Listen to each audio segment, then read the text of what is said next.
আমাদের মোটামুটি 5 তারিখের পর থেকে আশা ছিল যে ডাকসু সহ মোটামুটি সারা দেশের সকল শিক্ষা প্রতিষ্ঠানে যে ছাত্র সংসদ নির্বাচন এটা দিয়ে দেয়, এটা ছিল আমাদের একদম মৌলিক চাওয়া পাওয়া। কিন্তু একটা বছর পরে এসেও যখন ডাকসুর তফসিল দেওয়া হয়েছে, আমরা এটাকে সাধুবাদ জানাই প্রাথমিকভাবে। এবং হচ্ছে যদিও একটু দেরি হয়ে গেছে, দেরিটা না হলে ভালো হতো। আর একটা বিষয় হচ্ছে ডাকসুর তো তফসিল দিল মাত্র, ভোট গ্রহণ করা, ফলাফল দেওয়া আরও সময় আছে। এই দীর্ঘ সময়ে যেন কোনোভাবে ডাকসুকে বানচাল করার জন্য কোনো পক্ষ ক্যাম্পাসে কোনো ধরনের অপ্রীতি ঘটনা না ঘটতে পারে, এইদিকে আমি অনুরোধ করব আমাদের প্রশাসনকে সদা দৃষ্টি রাখার জন্য।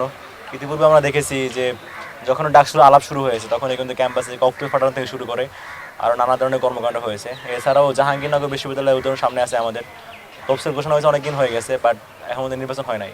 সো আমি আশা রাখবো যে ঢাকা বিশ্ববিদ্যালয়ের যেই নির্বাচন, ডাকসু নির্বাচন, এটা যেন কোনোভাবে লেন্দি না হয় এবং নিজেদের টাইম ফ্রেমের ভিতরে যেন নিয়ে নেওয়া হয় এবং যেন ডাকসু বানচাল করার জন্য কেউ কোনো সুযোগ নিতে না পারে, এটা আমাদের আশা থাকবে। দেখেন, ছাত্রলীগের এখন যে অবস্থা, এদের আসলে ওই সক্ষমতা নাই যে এরা ক্যাম্পাসে যে কোনোভাবে এই ডাকসু নির্বাচনের বানচাল করবে।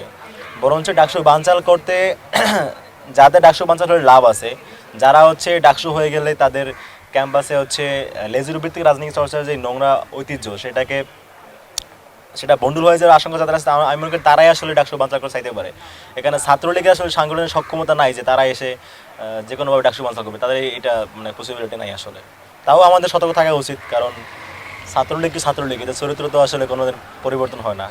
দেখেন, আজকে যখন তফসিল দেওয়া হয় তারপর থেকে মোটামুটি আমাদের ফেসবুকগুলোতে হচ্ছে প্রতিটা স্ক্রলে ডাকসু নিয়ে পোস্ট হচ্ছে, মানে পুরো ক্যাম্পাস এখন হচ্ছে ডাকসুর আমেজে আছে। তো এটা আসলে এটাই প্রমাণ করে যে ক্যাম্পাসের শিক্ষার্থীরা তারা খুবই আনন্দিত ডাকসুর তফসিল পেয়ে। কারণ একটা দিন হচ্ছে একটা ডিলেমা ছিল, ডাকসু হবে কি হবে না, আদৌ পসিবল কিনা।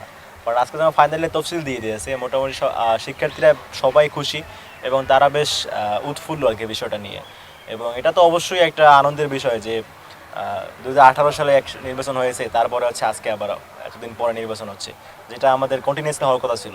তো আমরা আশা রাখবো যে এইবার নির্বাচন হয়ে যাওয়ার পরেও যেন এটা বন্ধ না হয় ধারাটা, এবং ধারাটা যেন কন্টিনিউ চলতে থাকে, এটা আমাদের আশা থাকবে। আসলে এটা মানে থাকার সম্ভাবনা একদম নাই যে এরকম না, থাকার সম্ভাবনা আছে। তবে আমি মনে করি প্রশাসন যদি স্ট্রিক্ট হয় তাহলে নিরপেক্ষভাবে এটা উঠিয়ে নেওয়া সম্ভব। এবং এখানে আসলে প্রশাসনকে এবং একসাথে শিক্ষার্থীরা যারা আছে তাদেরকেও আসলে এখানে নিরপেক্ষতার পক্ষে শক্তিশালী অবস্থান গ্রহণ করতে হবে, এটা আমি মনে করি।